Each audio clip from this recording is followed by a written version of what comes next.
നീത കിച്ചണിലേക്ക് എല്ലാവർക്കും സ്വാഗതം. ഇന്ന് ഉണ്ടാക്കാൻ പോകുന്നത് ഒരു അടിപൊളി മാമ്പഴ പായസമാണ്. ഈ മാമ്പഴ പായസം ഉണ്ടാക്കാൻ വേണ്ടി ഞാനിവിടെ എടുത്തിട്ടുള്ള മൂവാണ്ട മാങ്ങയാണ്. അത് 6 മാങ്ങ തൊലിച്ചെത്തി അരിഞ്ഞു വെച്ചിട്ടുണ്ട്. ഇനി ഇതൊന്ന് മിക്സിയുടെ ജാറിലിട്ട് അടിച്ചെടുക്കാം. ഇനി ഇത് ജാറിലേക്ക് ഇട്ടിട്ട് 2 പ്രാവശ്യമായിട്ട് അടിച്ചെടുക്കാം. ഈ അടിച്ചെടുത്തിട്ടുള്ള ജ്യൂസ് ഒന്ന് അരിച്ചെടുക്കണം. മൂവാണ്ട മാങ്ങ ആയതുകൊണ്ട് ഇതിൽ നാര് കൂടുതലായിരിക്കും. നാരില്ലാത്ത മാങ്ങയാണെങ്കിൽ അരിക്കേണ്ട ആവശ്യമില്ല, അങ്ങനെ തന്നെ ഉപയോഗിക്കാം. ഇനി കുറച്ച് വെള്ളം ഒഴിച്ചാൽ ജാറൊന്ന് കഴുകിയ ആ വെള്ളം കൂടി ഇതിലേക്ക് ഒഴിക്കാം. ഈ ജ്യൂസ് കട്ടി കൂടുതലുള്ള കാരണം അരിപ്പ കൂടെ പോരില്ല. അപ്പോൾ അതൊരു കയ്യിലോ സ്പൂണോ എന്തെങ്കിലും ഉപയോഗിച്ചൊന്ന് ഇളക്കി കൊടുക്കണം. പിന്നെ പായസം ഉണ്ടാക്കാനായിട്ട് നല്ലപോലെ പഴുത്ത മാങ്ങ വേണം ഉപയോഗിക്കാൻ, അല്ലെങ്കിൽ പായസത്തിന് ചെറിയ പുളിപ്പ് വരും. ഇതിലൊരുപാട് നാരുണ്ട്. മൂവാണ്ട മാങ്ങ ആയതുകൊണ്ടാണ് ഇത്ര അധികം നാര് ഇട്ടാ.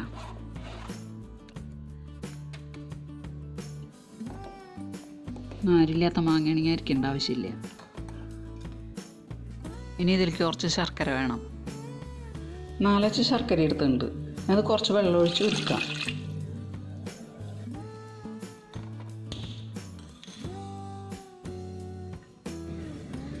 അടുപ്പത്തൊരു ഉരുളി വെച്ച് കത്തിക്കാം. ഉരുളി വയ്ക്കാൻ വേണ്ടി ഞാനൊരു സ്റ്റാൻഡ് വയ്ക്കുന്നുണ്ട്. ഒന്ന് ഉരുളി ശരിക്കും ഇരിക്കില്ല, അതുകൊണ്ട് ഈ സ്റ്റാൻഡ് വെച്ചിട്ട് ഉരുളി വയ്ക്കാം. ഇനി ഈ അടുപ്പ് കത്തിക്കാം.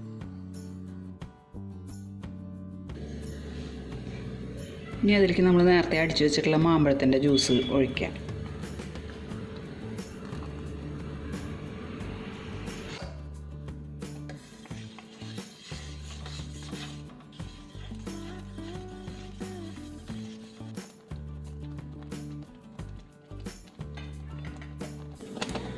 ഇനി ഇതിലേക്ക് ഈ ശർക്കര ഉരുക്കിയത് ഒഴിക്കാം.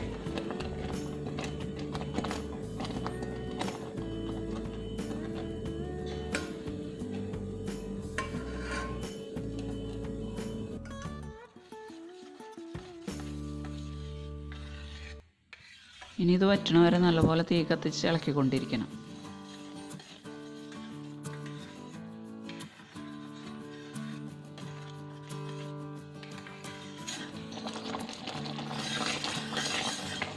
ഇതിൽ മധുരം നോക്കിയിട്ട് മധുരം പോരാന്നുണ്ടെങ്കിൽ കുറച്ചും കൂടി ഇടാം.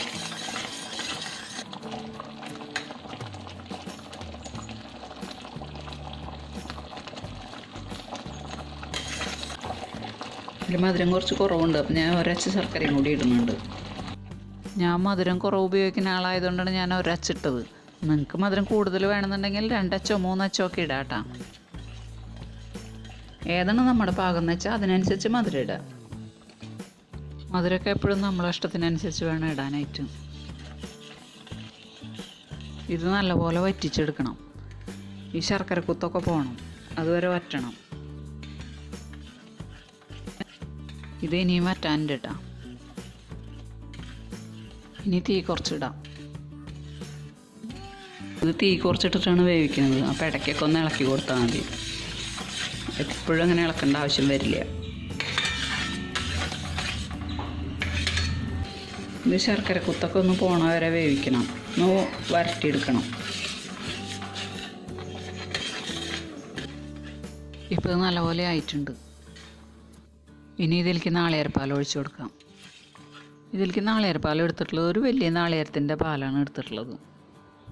ചെറിയ നാളികേരാണെങ്കിൽ 2 വേണ്ടി വരും. കുറച്ച് വെള്ളം ഒഴിച്ച് പിഴിഞ്ഞാൽ തമ്പാലാണിത്. ഇത് 1 ഗ്ലാസ് ഉണ്ട്. ഇത് 2 പാലാണ്.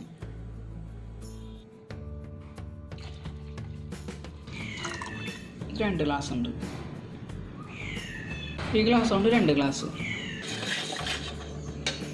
ഇനി ഒന്ന് തീ കൂട്ടിക്കാം. തീ കൂട്ടിച്ചതിന് ശേഷം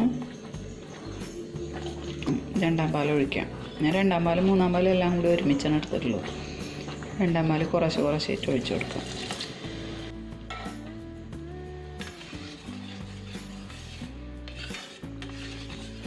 പായസം ഉണ്ടാക്കുമ്പോൾ എപ്പോഴും തേങ്ങാപ്പാൽ ഒഴിക്കുമ്പോൾ കുറേശ്ശായിട്ട് ഒഴിച്ചു കൊടുക്കണമെന്നാണ് പറയുക. ഓരോ പ്രാവശ്യം ഒഴിക്കുമ്പോഴും അതിൻ്റെ തള നിൽക്കരുത്, അതുപോലെ കുറേശ്ശെ ഒഴിക്കണം. അപ്പോഴാണ് പായസത്തിൻ്റെ ശരിക്കും ടേസ്റ്റ് വരിക. തേങ്ങാപ്പാൽ ഒന്നിച്ചൊഴിക്കരുത്. നാളികേരപ്പാൽ ഒഴിച്ച് നല്ലപോലെ ഒന്ന് തിളച്ചതിന് ശേഷം വേണം അടുത്തത് ഒഴിക്കാനായിട്ട്.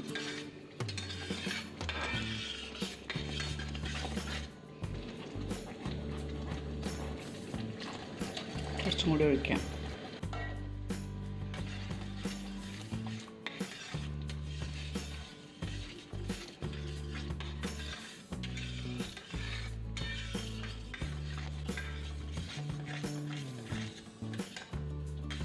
ഇതുപോലെ കുറേശ്ശായിട്ട് നമ്മൾ പിഴിഞ്ഞ് വെച്ച തേങ്ങാപ്പാൽ മുഴുവൻ ഒഴിച്ചു കൊടുക്കണം.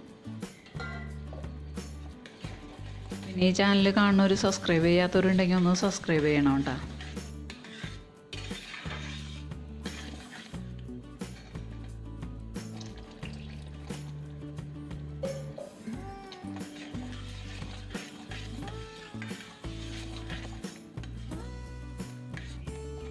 ഇപ്പോൾ ഇതോടുകൂടി രണ്ടാം പാൽ മുഴുവൻ ഒഴിച്ചു കഴിഞ്ഞു.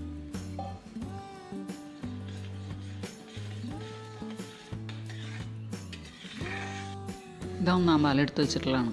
ഇതിലേക്ക് പഞ്ചസാരയും ഏലക്കായും കൂടി പൊടിച്ച പൊടിയിട്ടിട്ട് ഒന്ന് ഇളക്കാം.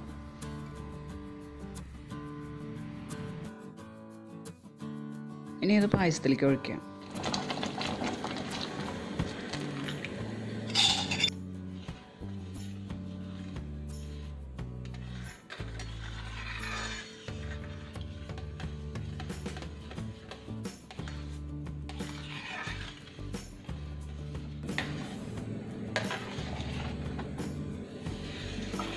ഒന്നാം പാലൊഴിച്ച് തിളയ്ക്കണ്ട, ഗ്യാസ് ഓഫ് ചെയ്യാം.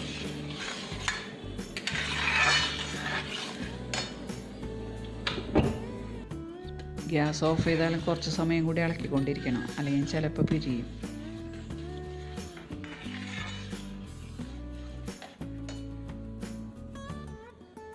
ഇനി ഇതിലേക്ക് ഒരു നുള്ളു ഉപ്പിടണം. ഉപ്പ് കൂടരുത് കേട്ടോ, ഒരു നുള്ളു തന്നെ ഇടാൻ പാടുള്ളൂ. ഇപ്പോൾ നമ്മുടെ മാങ്ങ കൊണ്ടുള്ള പായസം റെഡി. അടിപൊളി പായസമാണ് കേട്ടോ, എല്ലാവരും ഒന്ന് ഉണ്ടാക്കി നോക്കണം. നല്ല ടേസ്റ്റ് ഉണ്ട്. ഇപ്പോൾ ഇത്തിരി ലൂസായിട്ട് തോന്നുന്നുണ്ടെങ്കിലും തണുക്കുമ്പോൾ ഇത് കറക്റ്റായിരിക്കും. പായസത്തിൻ്റെ പണി മുഴുവൻ കഴിഞ്ഞിട്ടില്ല കേട്ടോ, കുറച്ചും കൂടി പണിയുണ്ട്. നമുക്ക് പകർത്തി വയ്ക്കാം. ഇനി ഇതിലേക്ക് ഒരു കഷ്ണം നാളികേരം ചെറുതാക്കി അരിഞ്ഞ് വറുത്തിടണം. ഇത്രയും പോകുന്ന ഒരു കഷ്ണം നാളികേരം മതി. ഇനി ഇതിൻ്റെ പുറമേയുള്ള തൊലി കളയണം. ഇനി ഇത് ചെറുതാക്കി അരിഞ്ഞെടുക്കണം.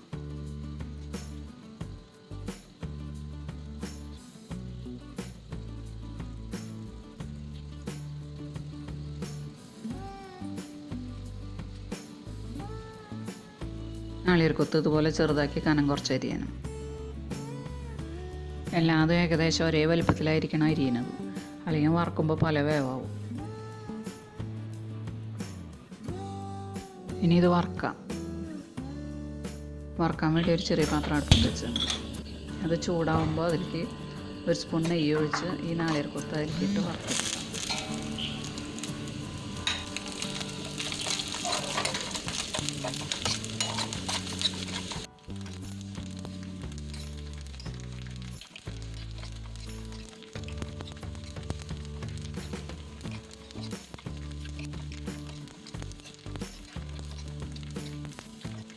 നാളികേരക്കൊത്തൊക്കെ ഇപ്പോൾ വറവായിട്ടുണ്ട്. ഇനി ഇത് പായസത്തിലേക്ക് ഒഴിക്കാം.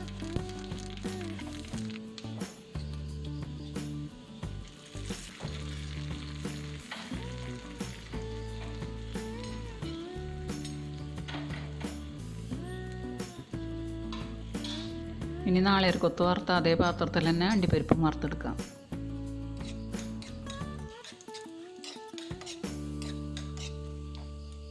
അണ്ടിപ്പരിപ്പ് വറവാകുമ്പോൾ അതും പായസത്തിലേക്ക് ഇടാം. ഇനി ഇതൊന്ന് നല്ലപോലെ മിക്സ് ചെയ്യാം. ഇപ്പം നമ്മുടെ മാമ്പഴ പായസം റെഡി ആയിട്ടുണ്ട്.